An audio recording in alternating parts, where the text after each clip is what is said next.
السلام عليكم ورحمة الله وبركاته. وولالكن عبد الناصر ضيب. waxaan rabaa insha Allah inaan maanta idin la wadaago faa'iidada ugu weyn ee uu leeyahay digaaga ama diiqa. Haddii aan insha Allah guda galno, wuxuu nabiga sallallahu alayhi wa sallam yiri sidatan: "Ida sami'tum siyaha diiki, haddii aad maqashaan dhawaaqa diiga, fas'alullaha min fadlihi, ilaahay fadligiisa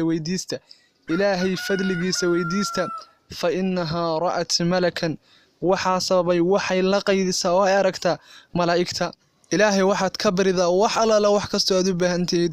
ilaahay subxaanahu wa ta'aala malaa'igtiisu markay maqlaan ducadaada iyo dhawaaqaaga waxay leeyihiin ilaahayow, markay u tagaan adoonkaagu wuxuu ka bariyay waxaas iyo waxaas, kabacdina ilaahay subxaanahu wa ta'aala uu ku aqbalayaa. waxa waqtiyada lagu tiriyaa digaagu uu qaylinayo waqtiyada ay ducadu mustajaabada tahay.